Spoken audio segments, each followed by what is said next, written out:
Good morning. Welcome in. A bright and early edition of Utes Game Day on ESPN 700 and 92.1 FM. Your home of Utah football since 1951 and counting. The number 13 Utes are in Kansas this weekend, David Booth Kansas Memorial Stadium, to wrap up their regular season. The 9-2 Utes are still alive in Big 12 action and maybe more, looking for chaos ahead of them in the college football world as they take on the Jayhawks in this early one, a 10 a.m. kickoff at David Booth Memorial Stadium. Of course, Bill Riley, Scott Mitchell, Sly Sylvester on the call. Bill back in his homeland for that one. We'll send it over to those guys in about 2 hours, but until then, it's myself, Porter Larsen. Trevor Reilly will be joining us, and James Peterson back behind the Get Glass, engineering the thing for this afternoon. Hope you guys had a wonderful Thanksgiving, and looking forward to what should be a really, really fun weekend of football. It's already off to a good start with the NFL games and some college football games on this Black Friday. Appreciate you guys for joining us, and looking forward to it, whatever the ending to this season holds. The pregame show today and every week brought to you by our friends at Outlaw Distillery, the official spirits provider of the ESPN 700 tailgates at each home game this Utes season. So they were up there all year with us at those home games and providing the fun and the spirits. Get a taste at those VIP tailgates, or now that the home slate is over, head over to your state liquor stores, head over to Big Willie's, our friends over there on Main Street, or head directly to Outlaw Distillery and outlawdistillery.com. How about last week? Of course, we'll get to the Utes matchup with the Jayhawks. We'll get to a little coordinator's corner action with Sean O'Connell. We'll give you guys our Big 12 availability reports. We'll get to all of the game day action, but not before we look back on what was an absolute barn burner in Rice Eccles.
is 6 for Kansas State.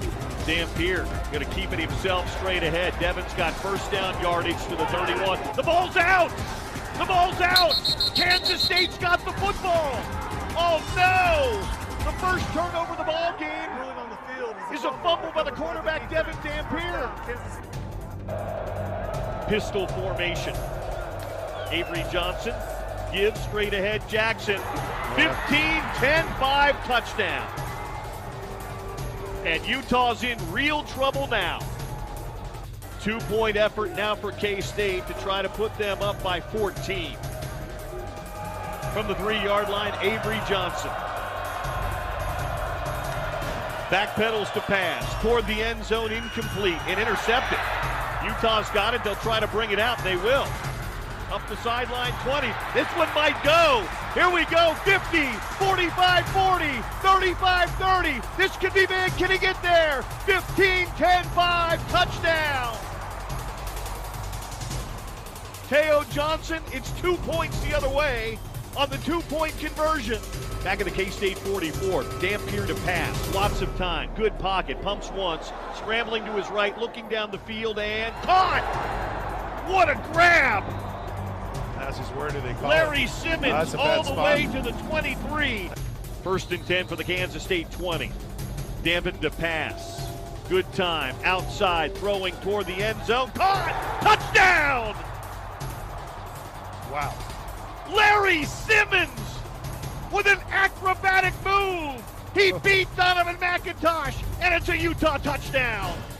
Dampier in the backfield, Wayshawn in the left slot. They bring him in motion now. Devon's going to keep it himself. He's in the open field, 50, 45, 40, 35, 30, 20, 15, 10-5 out of bounds at the Kansas State 4-yard line.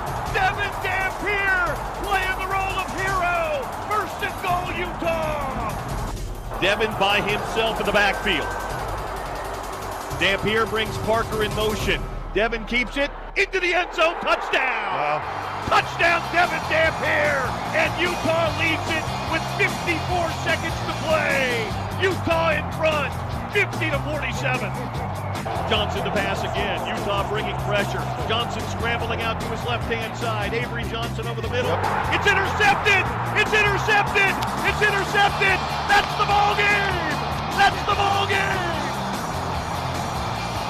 Lander Park came up with the game winner, and Utah's going to survive the Wildcats. 39 seconds to play. The seniors will go out with a victory. Down double digits with less than 7 minutes to play. The University of Utah comes storming back, and they beat the Kansas State Wildcats tonight by a final score of 51-47. And it's a great night to be a Ute here in Salt Lake City, Utah. The postseason dreams remain alive for Utah football as they win it 51-47. What a game!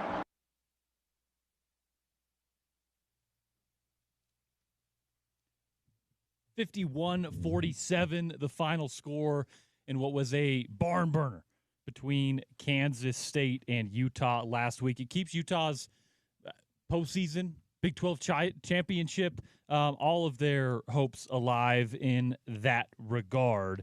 51-47 in what some people, a lot of people, folks maybe assuming might be Kyle Whittingham's last game at Rice-Eccles Stadium. We'll get to that when we get there. Let's finish off what is a still in progress football season. Kansas, and then whatever happens after that, which we still will have to await a whole bunch of dominoes falling in the conference and otherwise. We'll get to all of that. We'll get to the game against Kansas State, the matchup with the Jayhawks. Like I mentioned before, our college football scoreboard update. We're going to talk a little CFP rankings and more with this guy. How are you, Trevor Reilly? I like the show in the morning. Feels good to be up. You like being up here early? Yeah, I feel like we have not played well in these games historically. Yeah. So I feel good today. I was telling James, I'm hoping for a little bit of no one wants to see us right now, okay? We're talking about Michigan, Ohio State. Michigan's got a real incentive now to beat Ohio State now, 15th. And so we're right there. There's a lot of dominoes. I'm watching that one in particular. We're rooting for Ohio State, the Utes. We're rooting against Alabama, right? We're rooting for Auburn, and we're rooting for who's Oklahoma got this week?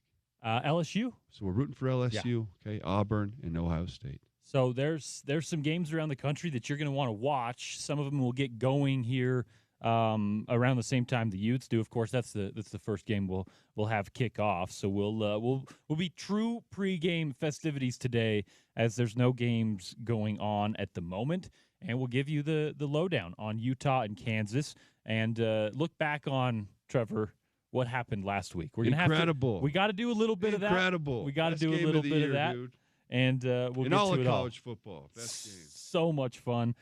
Still some more fun football in store for you, and some Utes game day in store for you. Hopefully some fun as well. Porter Larsen, Trevor Reilly, James Peterson back behind the glass. On the other side, more reaction to last week's game against Kansas State, and catching up with Trevor Reilly. We'll turn ahead to a 10 a.m. kickoff. It's Utah and Kansas on this Saturday on Utah's #1 sports talk in your home of the Utes. Since 1951, it's ESPN 700 and 92.1 FM.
This is head coach Kyle Whittingham, and you're listening to Utah football on your home of the Utes, ESPN 700 and 92.1 FM.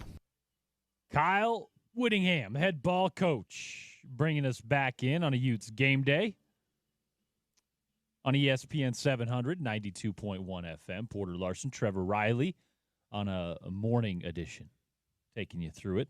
Looking forward to a 10 a.m. kickoff of Utah and the Kansas Jayhawks. Of course, the highlights you heard in that last segment brought to you by our friends at Sound Warehouse. You missed your chance to get tailgate passes for this season, but you can still head over to Sound Warehouse to rock your ride. 47 years and counting, they've been doing it here in the Valley. Salt Lake, Orem, they've got a couple locations, and whether it's your navigation system, your in-car stereo, they get it all dialed in and working together. Navigation, integration, amplifiers, and more. All your audio and visual solutions at Sound Warehouse and soundwarehouse.com. Bringing you all the sound we're playing back on the Utes Game Day pregame show. You'll hear from Jason Beck a little bit later on. But here we'll react to that Kansas State game. Trevor, one of the craziest games I've ever covered in person. Just from an entertainment value standpoint, a lot of fun. But if you're a Ute fan, a lot to be desired in a performance on the defensive side. So a lot to examine as well. How did you just intake what was a record-breaking performance for the Kansas State Wildcats in a loss against Utah in just really, really fun Rice-Eccles Stadium? I started out the game, I think maybe sneaking into the game with Nick Marsh and Knife O2 and Darrell Mack. They got to make you sneak in? Someone was short a ticket, okay? So we just we plowed everybody through. Right? That's how we started, all right? And then I decided to go home. All right? I was only there for a few minutes. You kissed the babies, shook your hands. Yeah, exactly. And then I would decide to go home and watch the game. So when to sum up the defense, we could talk about that now. Those are aberrations, right? I still think 5 needs to play corner next year. Benny's a nickel playing safety. God bless him. Yes. 7 and Barton. We missed too many tackles. Yeah. Demooney. Okay, Demooney has the lowest missed tackle rate on this season for the linebacking core. He's been the reserve. I'd say he's probably been your most sure tackler, but he's been playing less snaps. We call that the turn down service, okay? The Olay, as we call that. Defense. The Olay, and they turn down. You turn them shoulders, right, and they go right through you like a knife through butter.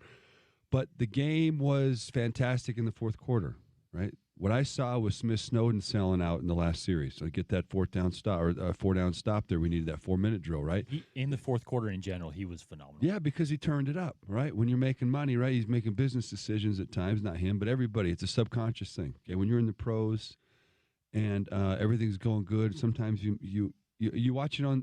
I watched yesterday. Guys don't on the sideline. They'll run out of bounds now, right? And the game is changing. Okay, so just watching us kind of man up there. We balled up, right? That was good. I just wish we could have had this win maybe like week 2 or 3. Right. You know what I'm saying? Like this toughness we showed, albeit against a bad team. I mean, they're a 500 ball club. It was really good to see the last 7 minutes. I think were maybe a crescendo to the season. I hope not, but they were the highlight of the season so far. Yeah, I mean, you come back from a 12-point deficit, the pick 2 on the 2-point conversion, and that was by 5. Kudos to him. I just not a safety right now to me, Porter. That's 3 games. To your point, 3 games. To your point, when you mentioned Teo Johnson, who has been playing safety, he's been playing safety. Here's the deal: he's played 4 different positions in the defensive backfield this year because of injuries, because of necessity, right? Yep. So credit to him for doing that. But as you said, out of position from where he started the year. They found him, dude. They found those 2 jokers, dude. And like you said, Kansas State kind of knew what they were gonna go after, and man, they hit it hard in that matchup. It was nothing fancy. It was power. They ran in between the tackles. It wasn't like they were getting on the edge and running QB keeper, all that. They were just running between the tackles, in your face. And our D tackles didn't have a great day, obviously. And again, in the secondary, turned down service. And I think it'll be better this week, by the way. I do too. I think that usually Utah defenses respond to performances like that. But to your point, and I loved seeing this because I think that when we talk about the troubles tackling, obviously that's the main issue there.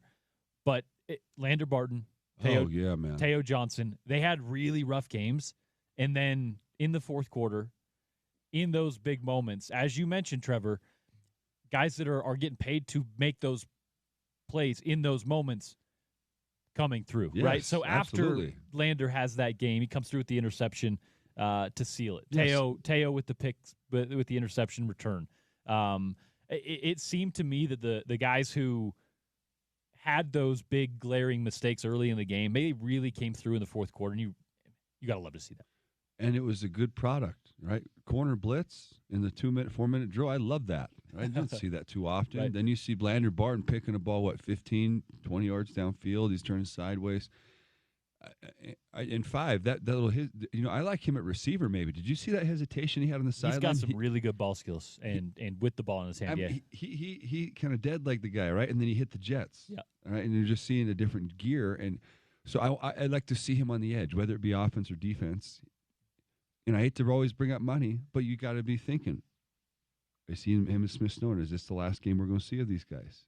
And Lander Barton, he's a senior, right? But the other two, is that it? That can be for sure an angle you can look into this game as, because this is a era in college football where these guys are auditioning for a contract year every year. If you're an NBA fan, there's a term called it's your contract year, right? And we're very familiar with guys going out and having really good seasons because they have a contract to play for, a negotiation ongoing. Their agents in the back room talking about an extension while they're out in the court playing. And, just so happens that that's the best year they've ever had, right? It happens, man. Motivation. It's motivation. So we're now seeing in college football a place where everyone is in a contract year. Yeah. Can you harness that? Can you find a way, especially and I think Utah's done a good job of finding that balance, finding a way to motivate with money, with other things, with whatever it may be. I think they found a good lane, but can you continue to do that to the point where the players that I'm talking about, right, and the players that you're now seeing burgeoning for the Utes, Bert Ficklin and others, can you motivate them enough to the point where the money's enough to stay here? It's hard. Okay, there's a couple reasons why, in my opinion. Number one, lack of it. When you just don't have it, you got to start making decisions. We got to replace 5 offensive linemen. Right. Okay, that's a big, big deal. Now, even if we if we save money and we just pick on the reserves, okay. Now we're just buying freshmen. And so you decide, how much are we going to spend on freshmen? My concern is the how much do we have? So that's one. Number 2, our guys going pro. I got 2 tackles that technically have a year left of eligibility. But now we're in a situation I don't even know if we can afford them. And let's say they wanted to come back. Can we pay 2 guys, 2 tackles, $4 million out of a $16, $17, $18 million budget? When you want to retain maybe 2 quarterbacks that you really like. There's another thing. Running back in Wayshawn Parker. He's the best player, and he's a little chunky kid. He's just going to get better, dude. You, Trevor, have been asking for more Wayshawn. Dude, he's a half black, half Polynesian kid. He's the coach's guy. He brought him in, right? The genetic line, as far as the size, he's huge. He's probably 220, 5'10". Zach Moss, right? Coach, what we said, that's what a back looks like. Okay, he's got those genes and he's got the culture, right? He understands the thing. And so if we can just, you can lean on a guy like that because they can make the first guy miss. Well, four weeks in a row now, Trev. He's had the carries and 100-plus yards that you've been asking for. And big plays. What is it that allows him to kind of get into that rhythm and then, as you kind of just alluded to there, roll off a big play, right? Yeah. You need to build up to that as a running back, and Wayshawn is kind of a perfect example. When Zach was here, we had Zach on a few weeks ago. I asked him, what's it like to get ready to be a bell cow during the week? He said a few things, right? Your focus, you got to bring it down to one point. You can't go too hard during the week. Sometimes as a back, if you're too cool for school, it can put off some coaches, okay, because they're concerned about ball security. No, first and foremost, is this guy going to fumble this football? Especially that coach. Yes. All right. And then they say, SH rolls downhill, okay, that you're going to hear about it. And then there's another thing, your body, right? So you're getting ready for that. This is a kid that can take a lot, but I'm telling you, his body, he's just a big kid. He's got baby fat. He's got a little belly on him, all right? He's not even.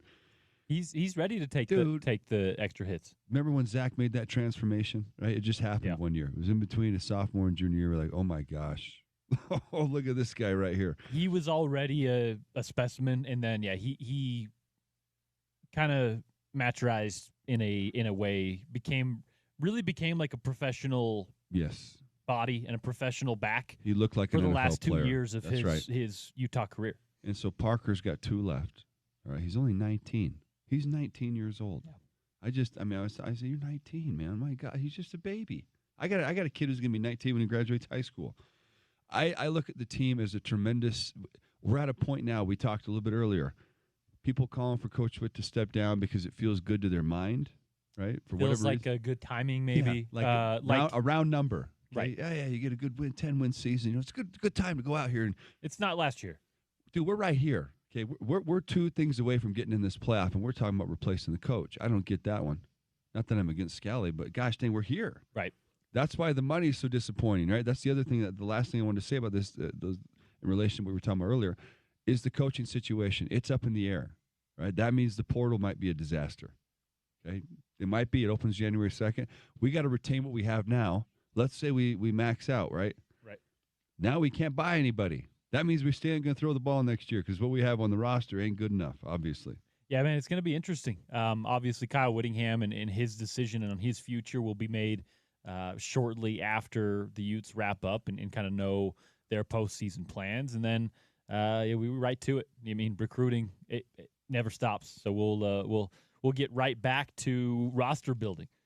Really, the second the Utes are done with 2025. How was your Thanksgiving, Trevor? I ate too much. Well, let's hear the plate on the other side. My stuffing was better. We're gonna ask Trevor about his Thanksgiving meal, what he's thankful for on this Utah roster, and we'll go from there.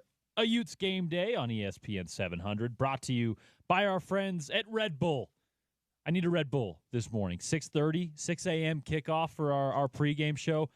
Need that little extra kick. Red Bull gives you wings. Back on the other side with more. Utah and Kansas comes your way at 10 a.m. We'll send it over to Bill Riley, Scott Mitchell, Sly Sylvester at about 8 on ESPN 700, 92.1 FM.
This is Utah quarterback Devin Dampier, and you're listening to Utah football on your home of the Utes, ESPN 700, 92.1 FM. Devin Dampier, QB1, bringing us back in on a Utes Game Day pregame show. Tune in to Dishing with Dev each and every week here on ESPN 700. OC brings you that one. Always fun to hear from the quarterback and his conversations with Sean O'Connell. Always insightful. Trevor Reilly, former Ute, former NFL linebacker, with the Jets, the Patriots. Mostly special teams. But, yeah, I know. I started one game. You were a I played special behind teams some pretty ace. good players, man, at linebacker. But whatever. We were just talking about that. You replaced for a minute our good friend Harvey Longy, and then got replaced by one James Harrison. Yeah, quickly. At least I got replaced by a Hall of Famer, I was gonna Super say, Bowl that's- MVP. If you're gonna He get was cut, cool too. if you're gonna get waived and someone gets brought in behind you, at least it's someone Dude, you it look was at like brutal. Week 17, right? I've started 2 weeks earlier, right? And I was playing. Anyway, so the NFL is that. crazy. That's also, it's New England. Well, the That's- NFL it is. And That's Bill's crazy. business. Bill's crazy to sign a guy week 17 after won the division. I love it. They brought me back on the practice team. I got to watch the halftime show with Justin Bieber. It was me, Steph Curry, and Dave Harris watching the halftime show on the sideline, dude. It was all good. We lost. If I would have been so, anyways, we have a few guys. We talked about them, right? Lomu and big fella Fano. I just want to say before we end the season here, it's been a pleasure to watch them, Porter. I mean, guys, we may not have this every year. We're going to have 2 first-round tackles at the same time. They them and this offensive line, Michael Mokofisi and Jaron Kump, they've carried this thing, and it's been. I just want to give them their due, Well, and Jim Harding, a lot of due. Appreciate that. I ended that last segment asking you about your Thanksgiving. It's safe to say you're pretty thankful for this offensive line. That's what I'm thankful for. I'm so thankful for them, man. Trevor, we came into this year thinking it's one of the best units Utah's ever had, and Kyle told us that. When Kyle tells you that, Yeah. you take it, take him at his word. He's the one watching them. He's the one coaching them. They have those are high expectations, right? Especially when you have an offensive line back in 2015, 2016, where all 5 of those players played in the NFL, right? They did. If you have an offensive line that's better than that one, well, you got a pretty damn good unit in front of you. It's incredible. So I'm sure a lot of Utah fans are thankful for that. Jason Beck, Oh yeah. I'm sure is quite thankful for that Utah offensive line, and he didn't have to bring those guys in. He had to bring in Devin Dampier and some of his guys, but for a OC, and let's go back to hiring Jason Beck. Utah wasn't the only suitor. There were a lot of teams that wanted Jason Beck, and him and Devin Dampier were kind of shopping around, right? They were like, hey, we want to be together. Let's look at some of these programs.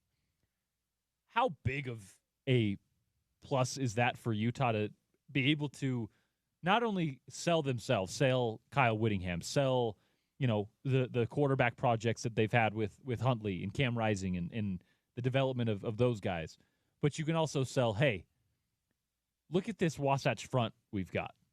Look at this offensive line we've got that you can come and stand behind. And tight end room. They got 4 tight ends over there, dude. You could on Devin Dampier's recruit visit. I don't know if Kyle did this, but he should have had those 5 linemen just standing in the. Now, yeah, we look like a basketball team, dude. We're huge. All right, I said it before the season. It's the biggest offensive line I've seen.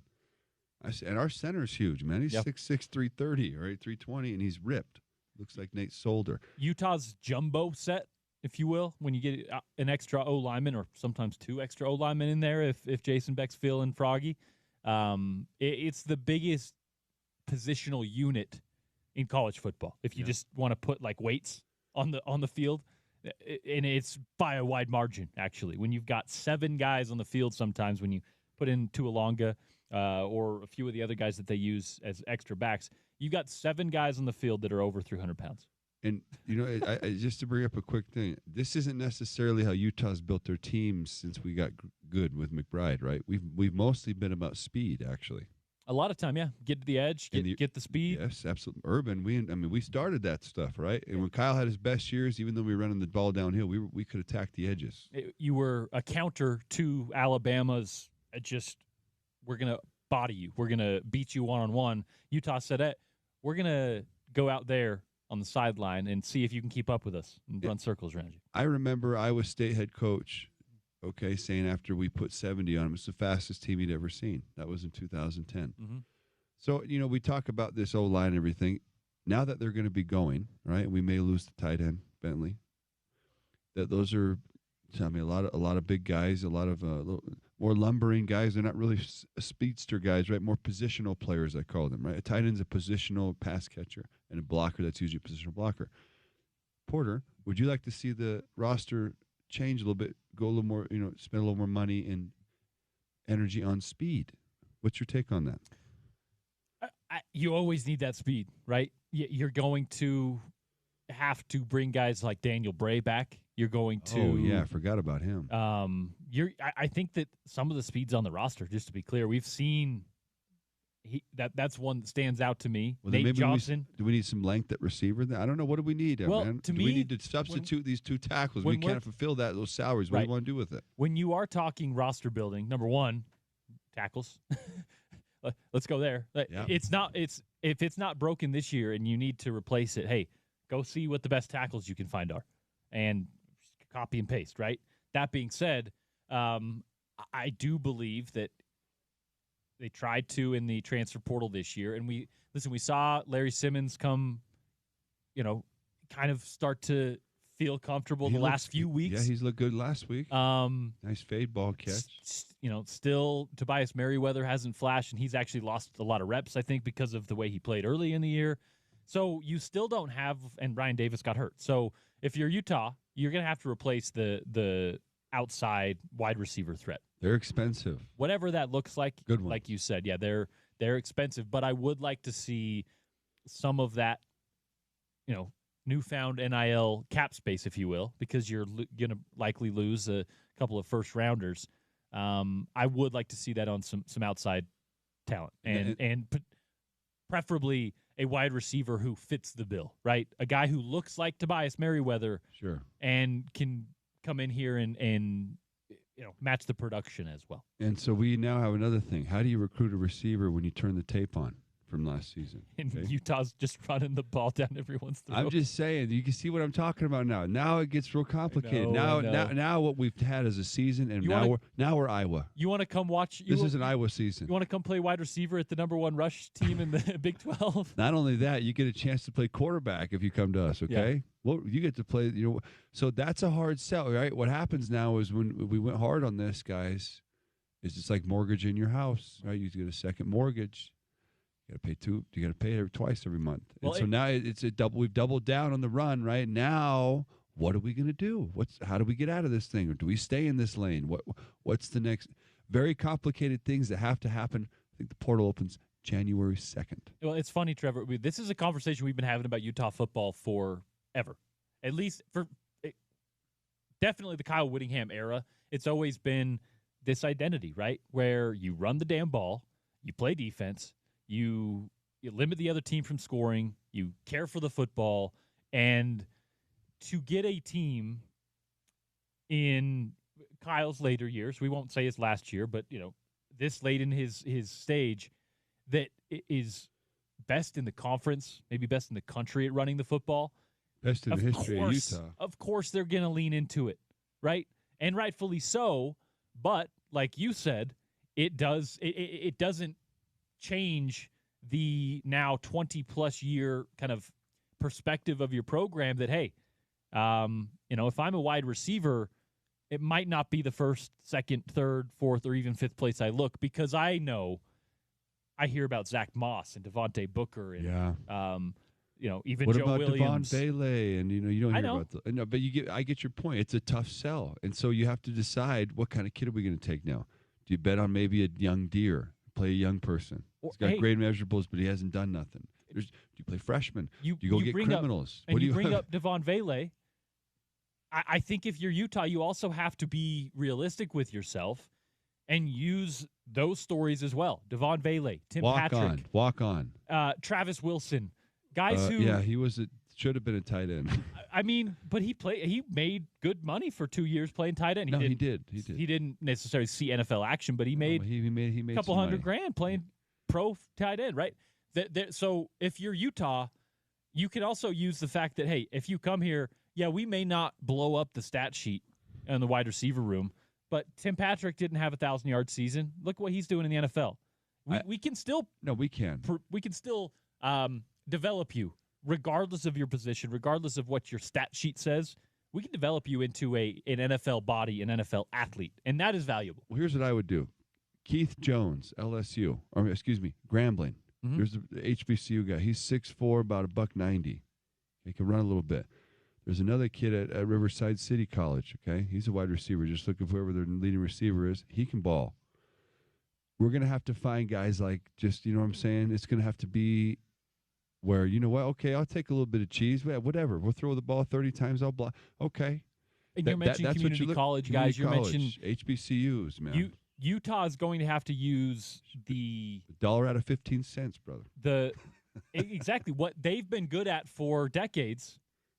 Keep being good at that. Now that money is involved, it's different, but you can still go find a diamond in the rough. You can still go find a Trevor Reilly who isn't highly, highly recruited, but is going to be an NFL player, an Eric Weddle, a Stevenson Sylvester, all of these guys who were unheralded, okay?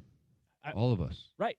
Guys who did not have a big recruiting profile, but if you're Utah, you saw them on tape and you knew what they could turn into. That's valuable as well. And for Utah, that's a big deal, Trev. I think that you can maximize, and when you have built your whole brand on maximizing your talent in the money age, keep doing it.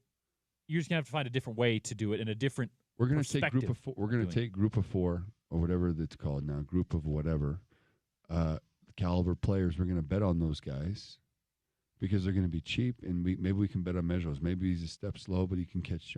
So I think that it's going to become a little bit of a puzzle piece put together thing, but there's going to be a heavy emphasis on that this offseason. We cannot rely on running the veer every year. Okay, guys? We can, and it ain't a bad idea. If we're going to do it, we can lean all the way in, but it's hard to get out. Once you go that way, it's hard to go back. Ask Iowa, Navy. Navy, Iowa, all right? Iowa ain't recruiting no receivers either now, okay? They say tight end you for a reason. It's hard to get people to go out there and run. I mean, listen, I grew up playing for a high school who ran the triple option, and I was a wide receiver. Maybe we should just do it, dude. So I get it. Nebraska did it. It's not something you're going to recruit someone necessarily to come run block, right? Hey, I'm out here. I look like a pass catcher. I'm just blocking. They used to come to L.A. and get criminals, okay?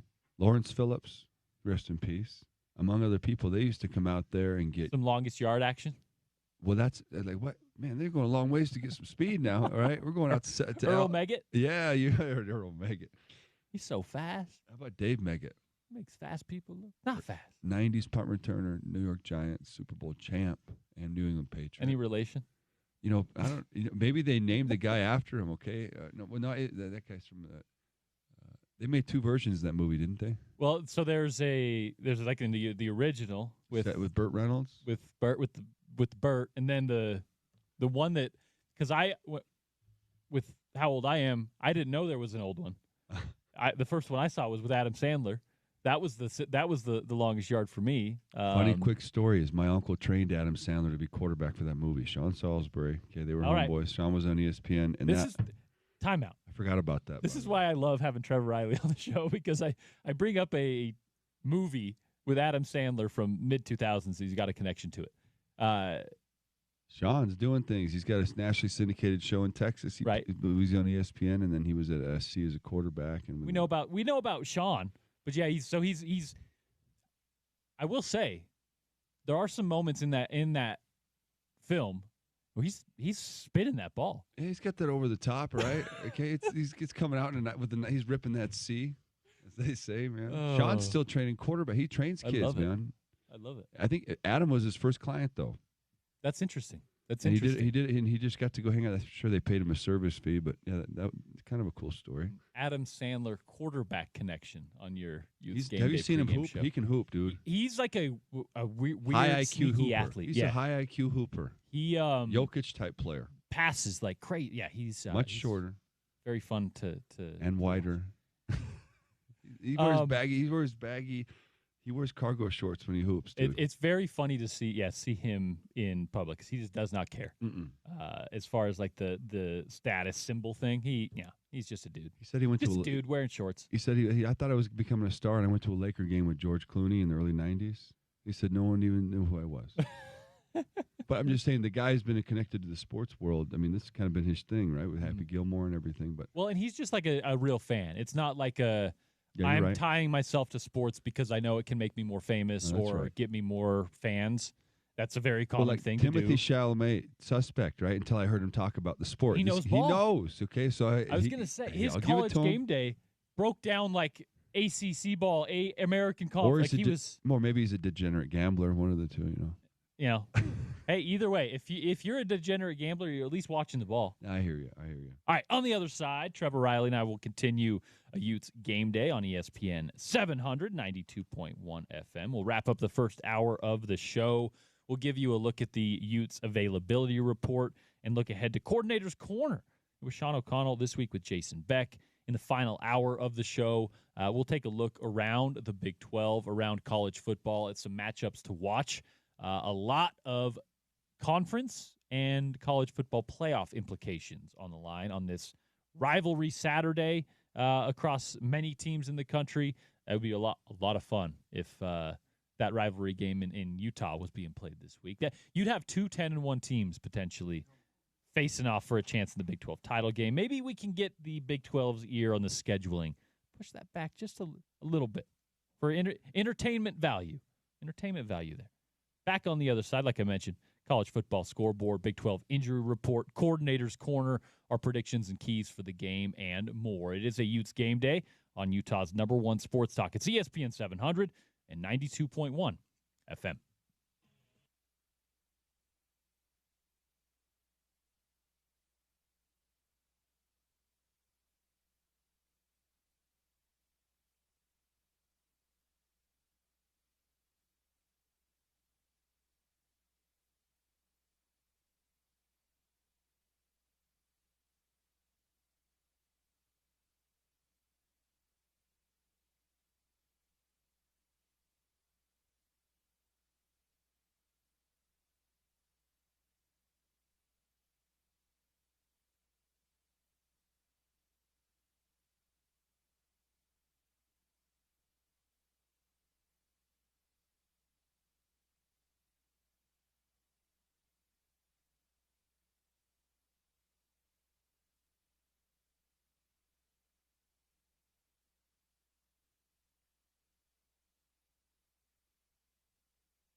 Hey y'all, this is O-Block member Spencer Fano, and you're listening to Utah Football on your home of the Utes, ESPN 700 and 92.1 FM. O-Block, Spencer Fano. Of course, preseason watch list for a whole bunch of awards Spencer Fano was, and now semifinalist or finalist for a majority of them. One of the best offensive linemen in the country, but not alone. Not alone there. Caleb Lomu. He's my favorite. Holding down the other side. It's my been brother interesting. coached him. I'm high on him, man. It's been interesting, Trevor. I think that Spencer has probably had the best, probably of anyone in college football. He's had the best pass or best run blocking year of anyone I've seen in college football. He's had a few, what scouts would at least say is, we got to look at a little bit more on that on tape on pass blocking. But Lomu, on pass pro especially. Is he good at the sack yet? I don't think so. Yeah, there's been 3 other times in Utah history where an offensive lineman never gave up a sack. It's in the last 25 years. One of them is our guy Jason Boone. Yes, it is Jason Boone. That's correct. 2005. Or no, what year was that? 06? One of them. Okay. Jordan Gross. That's correct. I think there's one more. One more. Hint, he married a Kruger at one point. Played for the Raiders. Played for the Skins. Tony Bergstrom. Tony Bergstrom. What a player. So I think Lomu. A really good player who would never tell you. It's just he's business. so cool, man. And Lomu's that way, right? Lomu got me an Uber one time. I was down on my luck, right? He got me an Uber to practice. What? You were out. You were with your phone dead. No, I had my knee. Okay, listen. I came back from Hawaii and I don't have health insurance, so I came to get my knee checked out, right, at Utah, and I was in the players' lounge. It was I had a bursa sac explosion and got infected. So I came out of the. I was asleep in the players' lounge. I came out and I said I need a ride to practice. And Lomu hooked it up, dude. There we go. He called. I said, "Who's making the most money around here?" I said, "Hey, yo, call me a car. I got to get to Harriman, dude. Stars coaching." I love it. Anyway, so Lomu has been fantastic, okay? The team has been fantastic. All right? We're going to finish this season with at least 11 wins. That's my honest opinion. That's going to be a historic season. You know, we got 4 teams, though. I'm not a gambler, but there's a 4-team parlay. We need the Utes, okay? But we need the Utes in points. We need LSU money line. We need Auburn money line. And we need Ohio State money line. That's what we need, man. If you are Utah, and we're going to go through kind of some of the situational stuff as far as the Big 12 title, as far as the college football playoff. We'll give you the kind of the roadmap for Utah as far as which games you need to cheer for which teams and which ones you don't. I mean, the final day of the regular season, it's come increasingly clear what Utah needs to happen. Now, just to be clear, kind of a long shot in some forms. The Big 12, especially Texas Tech's just not going to lose to West Virginia. I don't see like any version. Is it in West Virginia? Is there at least a flying chance? It's in Morgantown. Okay, so that's where you at least. All we need is this, their backup quarterback's good though. Man, that was bad when he came in. Yeah, we were going to win that game until he came in. Felt like it.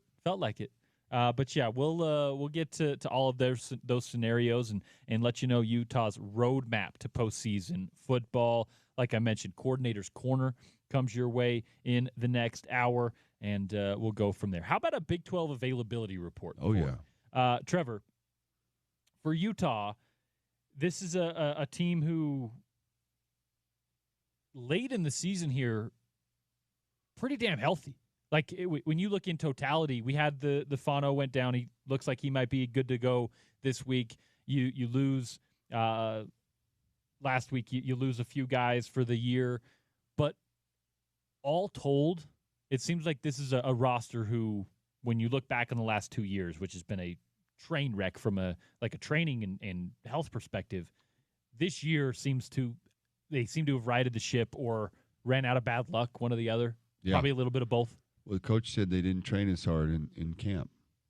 Right, we saw that with the tackling this year a little bit, but we also stayed healthy for the most part in some areas. We got devastated, though, in the defensive backfield. We lost quite a number of guys back there. I don't remember. How many we lose? 2 or 3 guys. We lost a nickel early in the season, maybe in camp.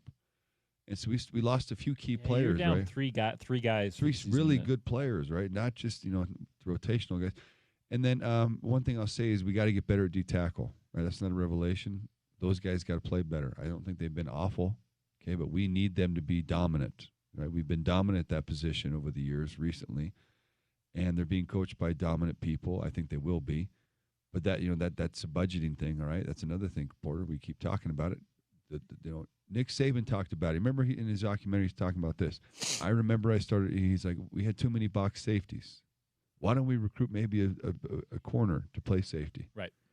That's kind of where we're at here with the money. You have to decide, are we going to go, the speed and size ratio thing here? It's interesting. And the amount that Utah just plays man, yeah, right? Where that's right. Your safety just comes up basically the line of scrimmage and plays man. Get a guy who can play both. That is why Utah recruits that kind of player, the Teo Johnsons, the Jackson Bennies, the Julian Blackmans. Yeah. Because they can fit that mold where, hey, yeah, you're my free safety, but we're playing a type of defense that's, well, Morgan Scalley is bringing you up to the line of scrimmage. You're basically playing nickel against this tight end who is split outside. And you got to figure it out. That's a position you got to be able to play at Utah. All right. Big 12 availability report on at least going into the final availability report. Utah now has Ryan Davis and John Henry Daly out for Utah. And they had a few guys on like a probable or maybe early in the week, so that means that they're going to get them back. But, yeah, John Henry Daly, Ryan Davis, those are two really big pieces on both sides of the ball, Trevor. Give me a quick reason of concern for losing each of those guys. Henry Daly means you got to blitz now a little bit more. Yep. So that changes your game plan and shows your hand a little bit. They're going to try not to, maybe, probably, because that's what we did last week. We still played cover zero. They're running the ball. We're going to. You'll try to get pressure with 4 as much as you can, but like you said, he's so good, man. He's on pace to be the greatest pass rusher in the history. He's on pace to be the mayor. Okay, and he's coming for Bradley's record. He's going to have over 30 sacks if he stays here another 2 years, and he probably will. The problem with losing other guy is we're down to young players now. Okay, on everywhere, all spots of the ball except the offensive line. Right, and that's where we would like to see some young players playing at this point a little bit. It's you know what I'm saying? We'd like to see those guys mix in. And, man, that wide receiver position is what we've been talking about. Ryan Davis. It's where Utah needs a little bit of extra oomph. And he's Ryan, guy. He's been fantastic. He's been the safety valve, too, for Devin Dampier, right? When the play breaks down, when Devin extends the play and extends the clock a little bit, Ryan's usually the guy that finds that opening in the zone or finds a place for Devin Dampier to get to him. So that's going to be interesting to see how Utah tries to replace those two, particularly today against Kansas, because you got to believe the Jayhawks are going to key in on both of those absences. We'll talk about that and more in the second hour of the Utes Game Day pregame show. And, hey, let's get Jason Beck's read on replacing one Ryan Davis and more. The Utah offensive coordinator joins Sean O'Connell next on Coordinator's Corner.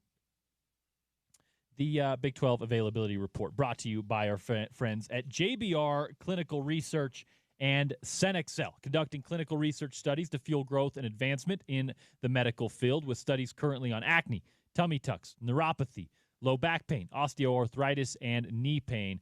Just call 801-261-2000. That's 801-261-2000, or go to cenexcelresearch.com/JBR to look at their new investigational studies, including the one going on right now on osteoarthritis. It's Cenexcel and JBR, cenexcel.com/JBR. Coordinator's Corner comes your way on the other side. It's a Utes Game Day on ESPN 700 and 92.1 FM.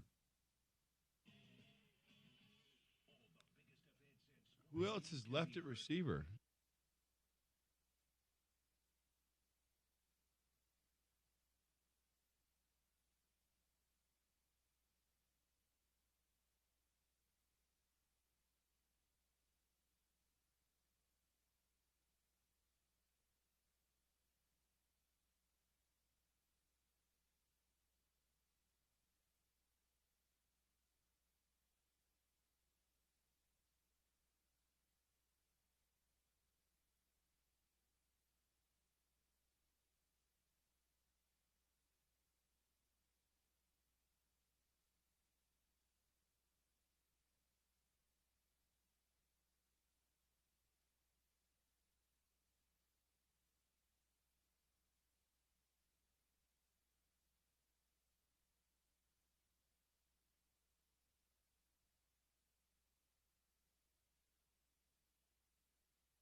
This is Utah linebacker Lander Barton, and you're listening to Utah Football on your home of the Utes, ESPN 700 and 92.1 FM. Lander Barton, the captain, linebacker 1, bringing us back in on Utes game day. Lander with the game-sealing interception after what was a tough performance on senior night last week. Got to be a good feeling for him to finish it off on a high note in that regard. How about the offensive side of the football as Jason Beck and co. prepares for a matchup with Kansas?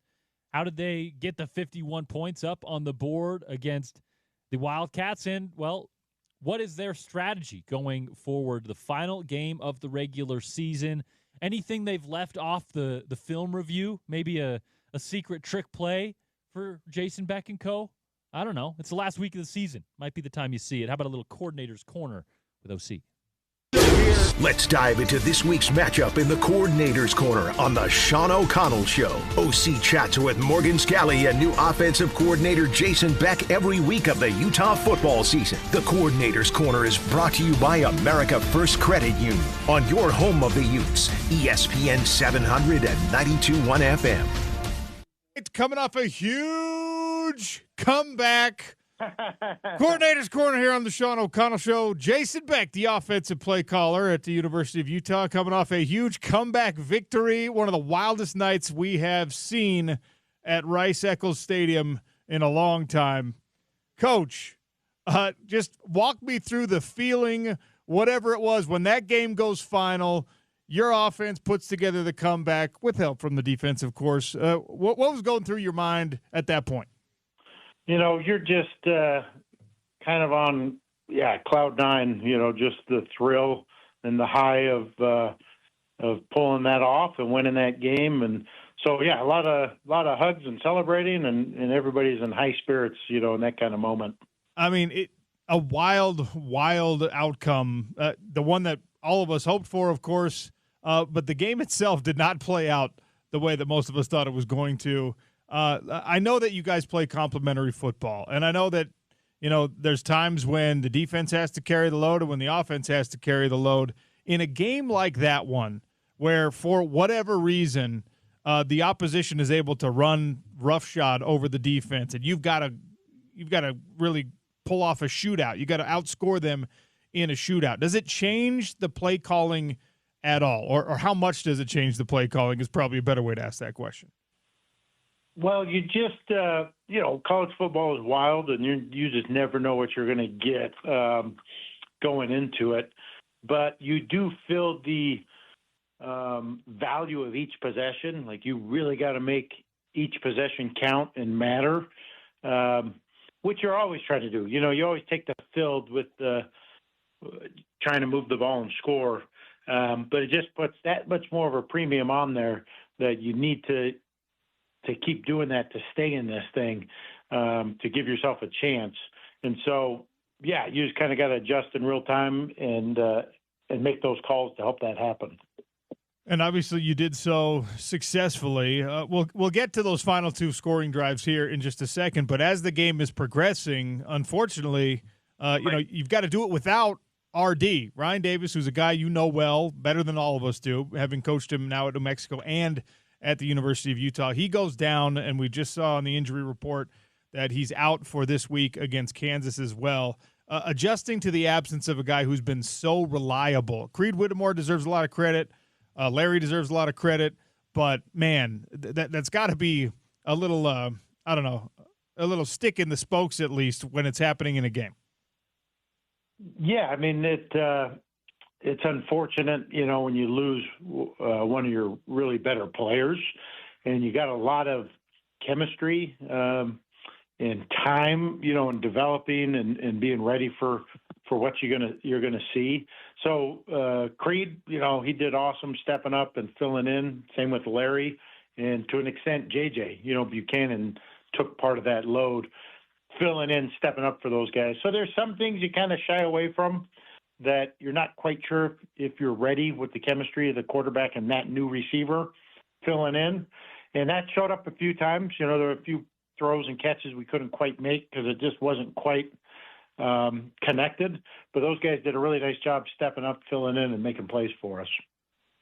We've talked about him, I think, in every one of our last 4 or 5 conversations, but Bird Ficklin, he really rises to the moment when he gets his opportunities. He makes the most of those opportunities, and obviously the offensive line and the rest of the blocking scheme did a great job for him. But, man, that kid just has incredible instincts in that QB run game. Tell me what you saw from him in practice and why you knew when and where to put him in that game against Kansas State and, of course, get those scoring opportunities. Yeah, like you said, he's takes advantage of the opportunities every time he gets them. And as well as a little more unique this week is how physically he was running the ball. You know, we've seen him kind of break some of the bigger ones when he's able to hit it and use some speed and take them long runs, explosive runs. But this week, man, he was a really physical runner, hit some real nice cutbacks, ran through some tackles, drugged some people, bounced off some people, and had some tough running yards down in the red zone that allowed us to score touchdowns on all those red zone opportunities, which obviously, when you look back, was really important that we were getting touchdowns down there and didn't have to settle for field goals. Wayshawn, I think this was the 4th week in a row that Wayshawn Parker gets 100 yards or more, and he really has emerged as that bell cow back. And you talk about the physical running style that we saw from Burt Ficklin in this game. I mean, that's been kind of a signature for Wayshawn. Just wanted to take an opportunity to highlight what he's done and how big of a part of your offense he's become. Is that what you envisioned kind of early on in the process of bringing Wayshawn in? Yeah, you know, when he came here, that's what we kind of anticipated him being, that number one guy. And for quite a while, it was kind of him and Nakari were both, doing a lot of good things and playing and helping us. But somewhere along the way, a few weeks back, you just saw a difference in Wayshawn. You know, he was just running a little harder, a little tougher, a little more productive. And so right around that time, Colorado, somewhere around that time, he's really taken over where he's become the primary ball carrier. He's in there as much as he can go. And he's making nice stuff happen, making guys miss, running physical, dragging people, whatever it is, he's doing a really nice job and is really taking over as that featured ball carrier. Jason Beck, Utah offensive coordinator, our guest here on the Sean O'Connell Show on a Thanksgiving week. This conversation is brought to you every single week by our friends over at America First Credit Union. All right, I want to get to now the 2 deciding scoring drives, although I guess all of them are deciding scoring drives, because if you don't get in the end zone all those times that you did previous to the fourth quarter, then the final 2 don't matter as much. But we'll start with the 2-point conversion that was failed by Kansas State that Teo Johnson takes all the way back and creates that 4-point swing. So instead of being down 14, you're down 10. How much does that change the strategy and the ensuing play calling on those next couple of drives? Not a whole lot, except for the fact as you get down there, when we found ourselves on that 3rd and long, you're thinking, all right, let's at least get a chunk of this because we can kick a field goal now. You don't have to go touchdown, so that the end towards the end of the drive is where it would change things, where you could go for a field goal on 4th down if that was the smarter move, since it would now cut to a 10-point. Where if it was 14-point or 12-point, no, you got to go. You got to score touchdowns. That's your only option. And so it kind of changes your play calling a little bit towards that end. So it felt like for a lot of I've talked to a lot of people, fans, friends of mine that were in the stands. Obviously, I'm there watching. And it felt like those final 2 drives, that's the reason you brought Devin Dampier here. That's the reason he's QB number 1. And maybe there's been some accuracy issues that he would like to clean up and things like that. But it was really interesting to see that when the urgency is there, when you're running and everyone in the stadium knows, including the defense, including the opposition, everyone knows that each of these plays is so massively significant and important, and your quarterback has to make the right decision. And, of course, he's got to be able to throw the ball accurately, and beautiful touchdown pass and all that. It just felt like that was the moment, or those two drives were the moments that we were waiting for to show that Devin is really that dude that I guess we all thought he could be, and that you probably knew he was, but maybe he didn't have the opportunity in a game yet to show that. Am I wrong in this assessment? Am I overemphasizing the importance of that particular sequence? Because it just felt like that was the Devin Dampier moment that's going to stick out in my mind from 2025. No, I think you're spot on. You hit those real critical times in the game, and that's when you want to be at your best. And Devin did, man. He made it happen. There was some of those throws, the touchdown, that 3rd and 20 play. Those were some big time plays, throws, decisions. Obviously, the big run that set up the touchdown towards the end. They were just big time plays and huge moments. And yeah, that's what Dev does for you, to come through in those when you need him in those moments. Obviously, he's a little hampered, right? His lower half is not healthy. Whatever it is, knee, groin, hamstring, whatever. He's not as quick, as mobile as we have seen him, or as we saw him earlier in the season. And yet you still have that QB run game as kind of part of that play calling in those final important sequences. How do you know how much you can get when, the game, he's been hit a couple times, he's maybe even more hurt at the end of that game than he was at the beginning of that game? How do you know, Coach, that on that 4th and 1 you could keep the ball in Devin Dampier's hands and he's capable of turning it into a 59-yard run? No, that there's nobody you trust more with the ball than Dev. He will make it happen. With him being banged up, we've been trying to lean on other guys in spots more to take that off of him. And Bird's done an awesome job with that. Wayshawn on the Wildcat stuff has done an awesome job of that. But when it comes down to those real critical moments, then that's the time to call on Dev, because he'll get the job done. And he'll come through for you.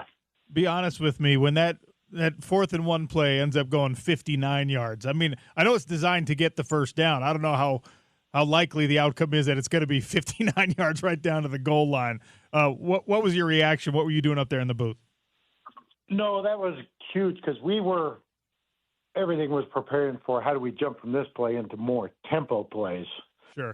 And so with the personnel grouping, it's what's your next call is going to be. So once he popped it all the way down there, then it becomes, okay, let's use a little bit of this clock, because we don't need to keep the tempo on. We can kind of kick it down a notch, use some of the clock, but use our, however many plays it's going to take to punch this thing in. And then, of course, they started using timeouts after that. But no, that was awesome. And the other thing, man, those last couple of drives, we would have liked to go a little quicker at times, but we're having some headset communication issues. Oh, no way. So we're just kind of battling through that. He was having to get some of the signals from the sideline because it was kind of cutting in and out. And so there was a little bit of maintenance going on all around with all of those things happening. To pull it off. Was that happening all game, Coach, or was that an issue that reared its ugly head at the worst possible time? No, it only, it comes up every once in a while for a play here or there, but it was really that, especially that second to last drive. We wanted to kick that tempo a little more, but it was causing a little more problems than you would have wanted, where we had to get signals from the sideline and slowed us down a little bit. But, yeah, you know how it goes. It manages to come up at the worst time, when time's of the essence. All right, we still have a conversation with Devin coming, and I'm going to ask him this exact same question just because I'm curious to see if your answer and his answer match up. If a fully healthy Devin Dampier is running that exact same play in that exact same situation, is it a touchdown on the 59-yard run? He gets caught at whatever, the 2, the 3, but if he's 100% healthy, does he get into the end zone right there and end up having to kick the ball back to Kansas State with 2 minutes or so? Yeah, there's no doubt he would have just, been able to score it from there. I can't imagine that guy would have got him if he was just his normal, his normal self. But it kind of works out, right? I mean, because you get to take another minute of time off the clock effectively. Exactly. That was not necessarily the worst thing that happened. All right. So now you've got an opportunity. You're 9-2 as a team. You got an opportunity to finish out a 10th regular season win. Would be the first time at Utah since 2019, that the team is able to accumulate 10 regular season wins. And you got a Kansas team in front of you on Friday that is not without talent, that is certainly dangerous in its own way. So what are you seeing from the Jayhawks, especially their defense on film? How do you prepare for this one? Yeah, like you said, they got a good team, and they got a lot on the line. It's going to be a meaningful game for them with senior night and with the chance to get bowl eligible. They're a athletic defense. Their two backers, 1 and 4, are some of the more athletic guys we've seen all year. They have some real length on the perimeter, on the edges, with their DNs that will give us some challenges on some of our perimeter runs. And then they've shown an ability, which I expect we'll see quite a bit of. They'll play with 5 D linemen to be more stout in the run game, especially when we're playing with our extra O linemen, with our Rhino. They're going to present all those challenges. Lots of movement. They'll pressure you about half the time. And they have a couple of unique things on defense that we got to prepare for and be ready for. So it's going to be a battle. It's going to be a battle, and we got to be at our best and ready to play. All right, Coach, big picture stuff here. College football playoff rankings are out again. Miami leapfrogs you guys. I guess you could say it's a result of, a close game, which I have my own thoughts on that. When you're evaluating other teams, and I know it's hard to remove, your biases when you're talking about your own team, but when you're evaluating other teams and they're able to come from behind to win, they're able to win the tough games, they're able to still win when they're not at their very best. To me, that's kind of the mark of a truly good team or even a great team. You got to be able to do that. If you can only win when things are going perfectly for you, well, everyone can do that. You're a front runner.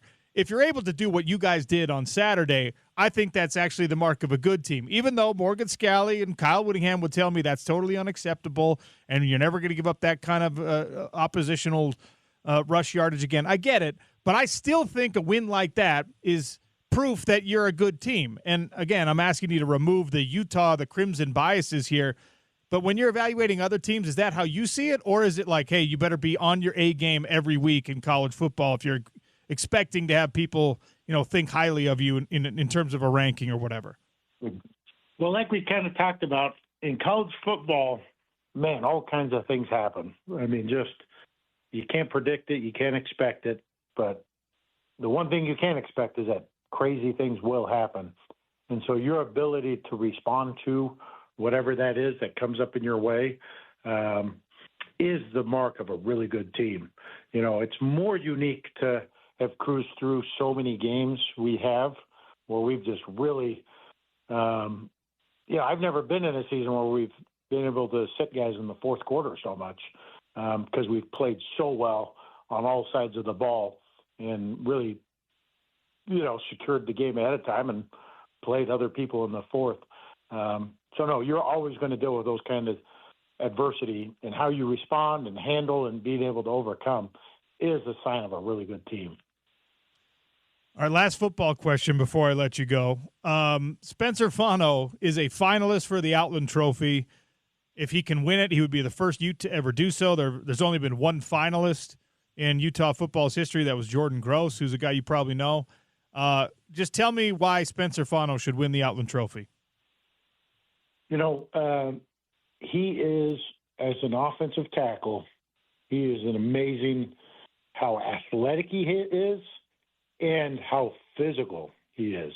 In both spots, he is like just as good as I've been around, just athletically and physically. And then on top of that, he's just an amazing kid. He works hard, great personality, shows up every day, is a vocal leader, but does it by example. And so he's a really impressive kid. Him and his brother, his parents should write a book about how to raise kids because they are really impressive kids. And on top of that, he's a really special player with everything he does. So there couldn't be anybody more deserving of winning that award. All right. And now the real last thing before I let you go, it's Thanksgiving week, so build me your perfect first plate at Thanksgiving. I imagine you'll be doing it in Kansas with the team rather than with the whole family, but what does your first Thanksgiving plate look like? Oh, man. Well, I'm a big ham. I'm ham way more than turkey. Whoa! So I go ham. I go the yams with the marshmallows on top, the green beans type casserole thing, and the stuffing. So those are my main. I just hit those things over and over.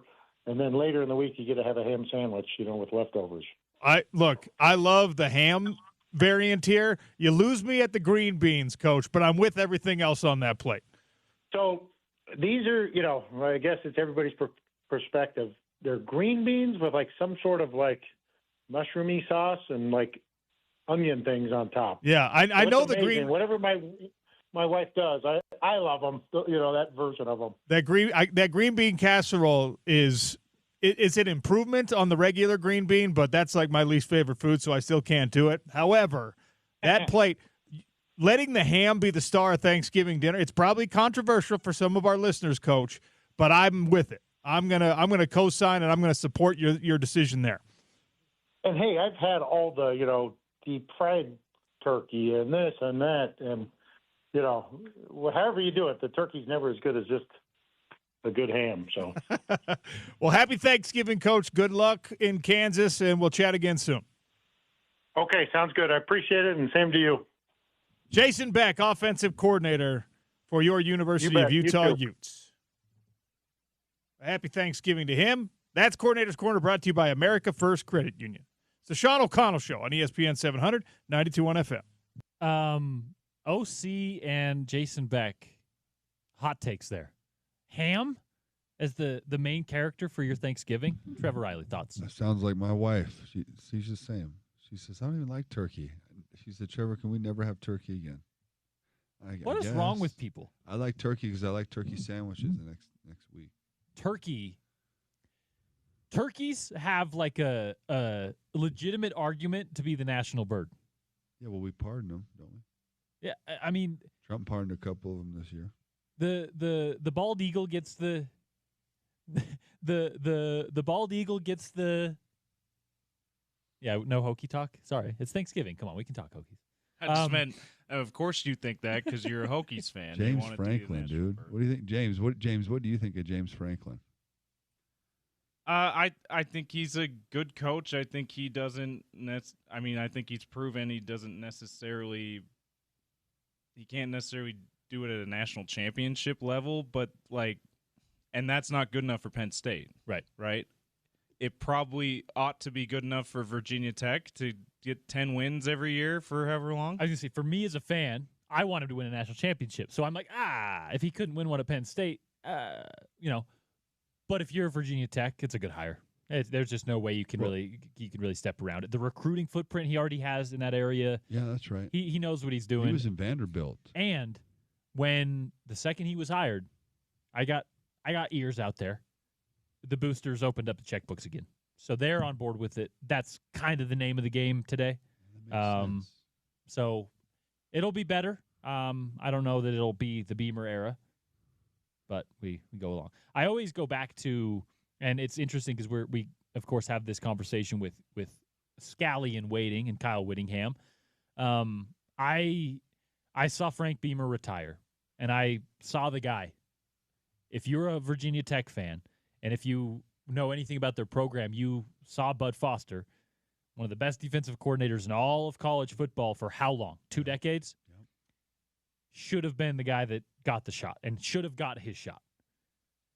So for me, the fact that Utah has recognized and understands that they have the guy in the room already, before Kyle's out the door, before as Virginia Tech had Frank Beamer out the door, I actually think it's huge. I think it's a really, really tough step to make if you're a admin to say, hey, this is our guy before we open up the process at all. Yep. But for me, like, Virginia Tech just wasted a decade by not doing that, by not having someone in place, by not having a plan in place to continue what was 20 years of an identity and good football. Utah has that plan, which I think is cool. Well, I think Kyle is going to stick around. Okay, to your point, Morgan will be there. Okay, but I just don't want to dump an unsure situation on a new coach, especially an ex-player. Right, it has me feeling some type of way. Mm-hmm. And right now we're in flux. Right, we don't know where our money's going to be at, and as this landscape changes, if you just dump something on a new coach, I'm concerned. Here's where I come back on that. Is there ever going to be an offseason in college football where it's not unsure? Well, I think the feds are going to get involved. Point. Someone's going to want to get some credit for this eventually, right? So they'll fix it. But until that happens, we've been talking about the insurity and all this stuff. If Kyle wants to coach, we're 12. What are we, 12, James? 13th? 13 right now, yep. 13. We're right there, dude. We're talking about a 5-way parlay to get in, right? That's happened. We need Pitt. Okay, we need Alabama to lose. So we need Pitt. Then we need LSU. And then we need Auburn, and then we need Miami's got Ohio Pitt, State. You mentioned, yeah, Ohio State. And the Utes to win with the points. That's what we need. To be clear, if you recall when Utah needed a bunch of things to happen to get into the Pac-12 and then the second Pac-12 title game, more things had to happen to go their direction that week than this week. Yeah, there was a higher percentage this time than then. Not to say it's a high percentage. That was a whole crazy Oregon State beating Oregon. Like, there was a whole bunch of stuff that had to go on that week for Utah to make it, and it did. So don't get your hopes up. But if you're looking on the Big 12 side, you also need West Virginia to beat Texas Tech. No, it's going to be a tough ask. But we're going to get to all those scenarios on the other side. Of course, about 25, 30 minutes. We're going to hand it over to Bill Riley, Scott Mitchell, and Sly Sylvester. They are live from Kansas for number 13 Utah and the Jayhawks. Like I mentioned, on the other side, we'll give you all of our scenarios for the Big 12 and the CFP. Look across the country at some games to watch and what matchups you should be keying in on this college football Saturday. I am Porter Larson, Trevor Reilly across from me, and it is a Utes game day on ESPN 700 and 92.1 FM.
This is head coach Kyle Whittingham, and you're listening to Utah football on your home of the Utes, ESPN 700 and 92.1 FM.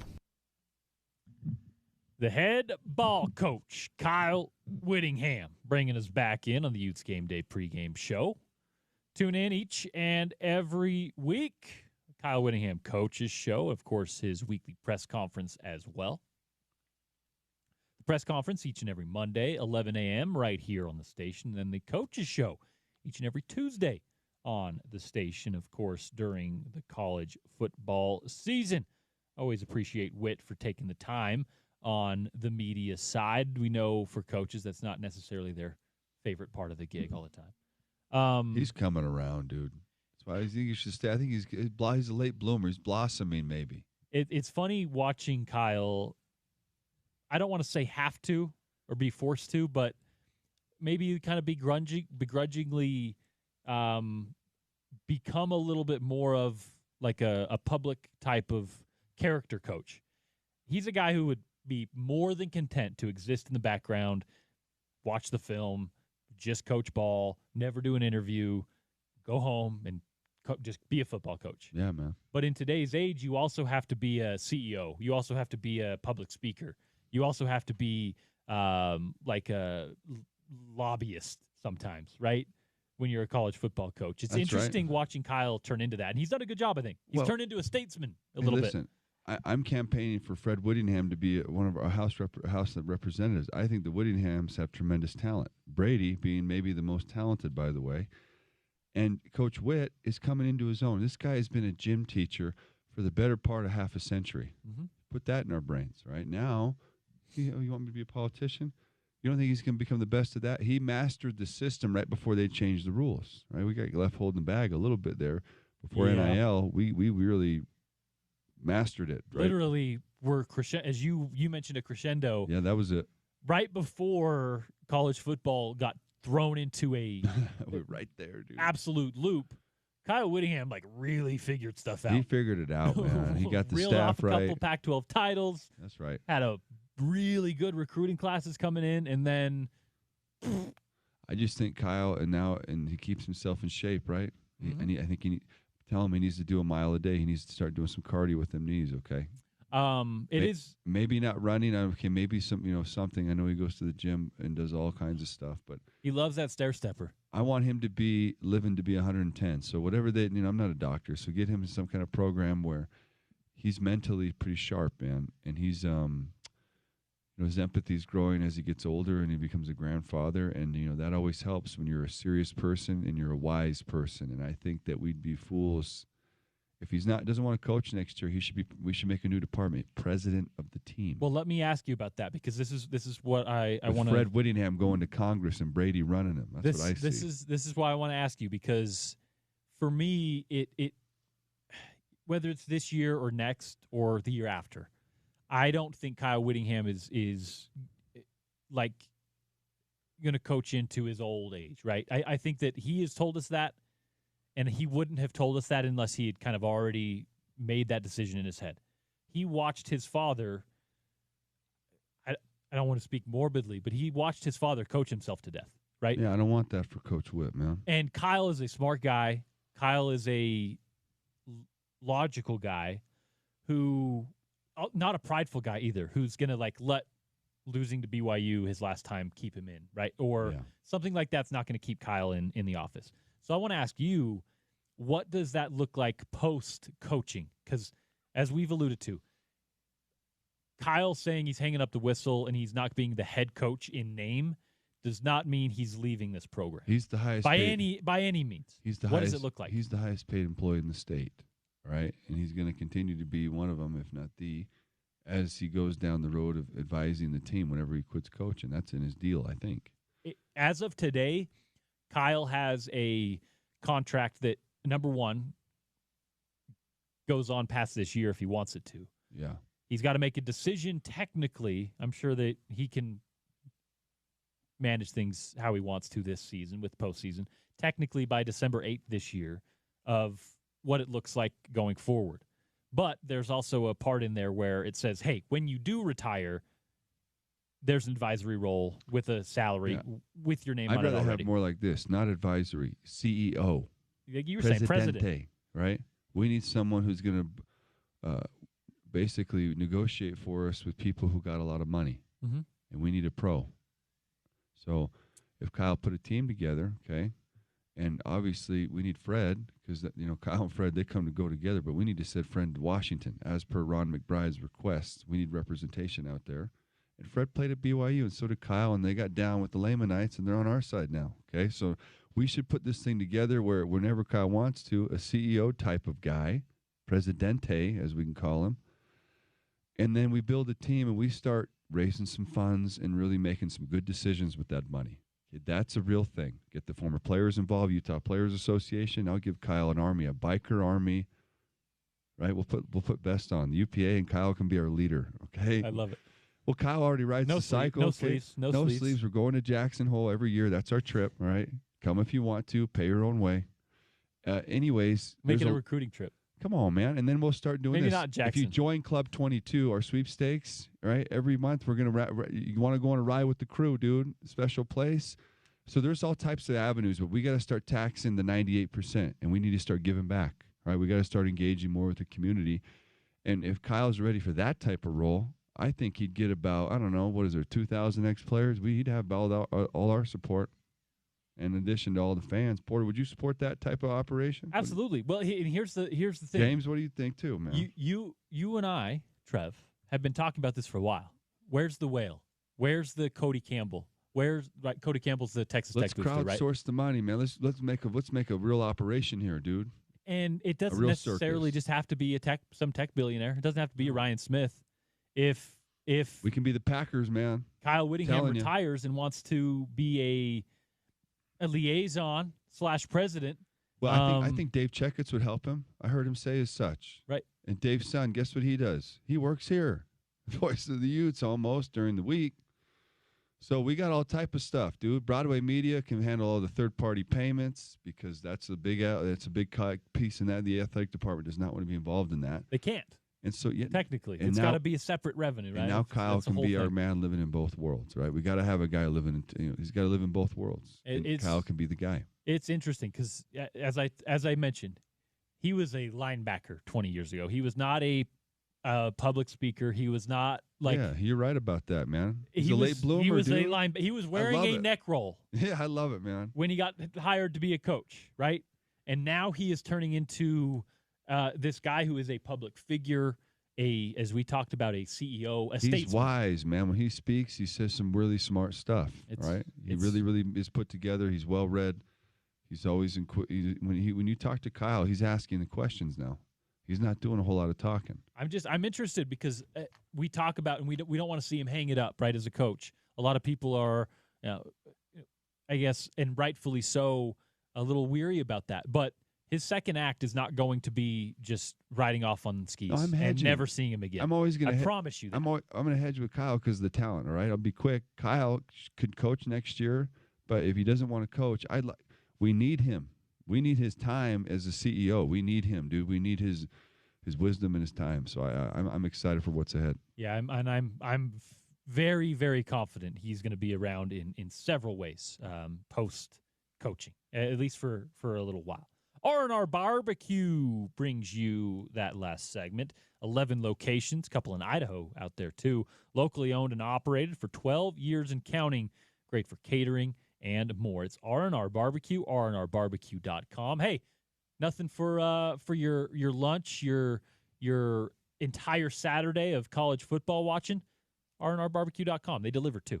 Head over there and tell them we sent you. Back on the other side, the final segment of the show, we'll get you our scenarios for conference play and for the college football playoff. We'll give you our predictions to the game. And then, 8 o'clock, we'll hand it over to Bill Riley, Scott Mitchell, and Sly Sylvester live from Kansas. It's Utah and the Jayhawks on ESPN 700 and 92.1 FM.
This is Utah quarterback Devin Dampier, and you're listening to Utah football on your home of the Utes, ESPN 700, 92.1 FM.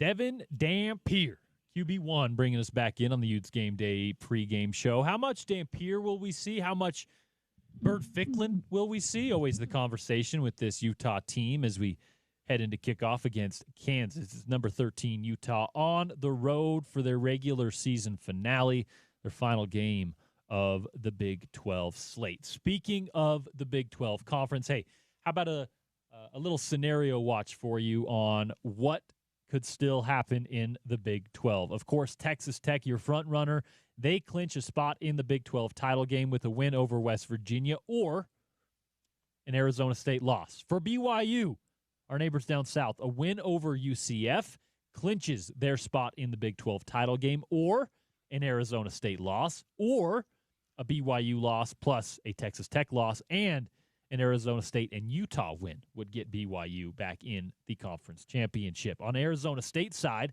they also still have a potential of getting back in. This one's complicated for them, though. They need a win over Arizona, a Texas Tech loss, a Utah loss, a BYU win, or a win over Arizona, a BYU loss, and a Utah loss. For Utah, they only have one scenario that could get them in the Big 12 championship game. A win over Kansas. I think they can get that one done. A Texas Tech loss at West Virginia, and an Arizona State win. Okay. Looking good. Probable. And a BYU win. Probable. So you're cheering for BYU. You're cheering for Arizona State. You're cheering for West Virginia.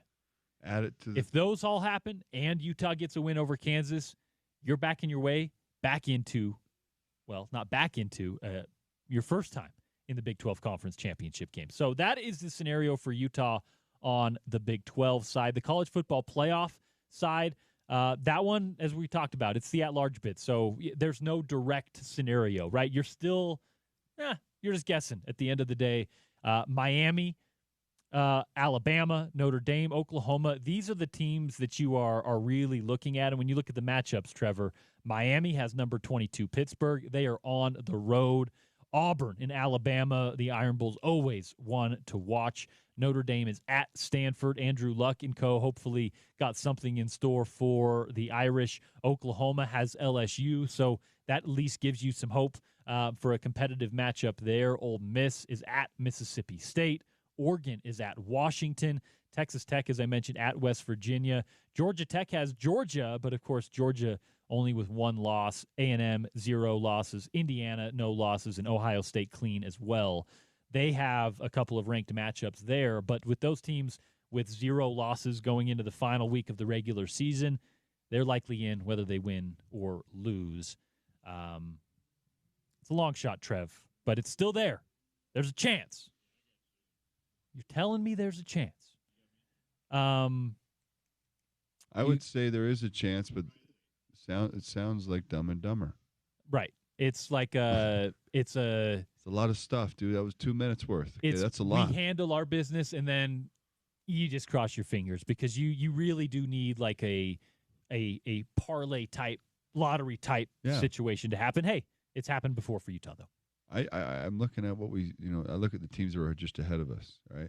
That's going to be Alabama, loss. Okay, we need Oklahoma, loss. We need Michigan, lose, who's right behind us, because if they beat Ohio State, they're going to leapfrog everybody. Leapfrog, yep. And then I think we need, who are we missing, James? Anyone? Notre Dame at Stanford. Dame, that's the other one. That's not going to happen. Ole Miss is going to win. No, that's not going to happen. That's about it, Trev. And so then we need that. That's what we hoping. need. We need that, right? The Big 12 thing, Texas Tech, their backup quarterback, they don't want him either, right? I'll send one up for Rich Rod. Okay, he had my number a couple times, so I'll pray for that guy as a coach. I respect him. I got him at Jackson State too, and he beat me there. Okay, but he's capable. Yeah, right. He needs some wild We're stuff. We're familiar right? with Rich Rod. But I see those teams ahead of us. We really need Alabama to lose this game to Auburn. That's a doable one. Remember 2013? Yeah, it the happened. Field goal. You guys remember that? It happened. I was like, what? But first, But first, before any of that, Utah's got to handle their business against the Kansas Jayhawks. They are a 10.5-point favorite. It opened at 13.5. Over-under at 60.5, Trevor. How you feeling? 10 points? Is it good weather? Good weather out in Yeah, Kansas. You won't run into anything I'm going to take there. the over. We're going to run him right out of the gym, dude. Even though this is senior day for the QB, he's good. He's pretty good now. So Kansas is senior day, over-under at 60. I'm going to take the under, but I have Utah covering. I'm going to go 31. No, I'm going to go 35. Kansas 10. Utah gets it done. 41-17. I like that one. That's Trevor Reilly. That's James Peterson behind the glass, engineering the thing for you all season long. I am Porter Larson. And next up, well, it's Utah football. The number 13 Utes are in Kansas for a matchup with college football playoff and potential Big 12 championship implications on the line. And it comes your way next on ESPN 700 and 92.1 FM.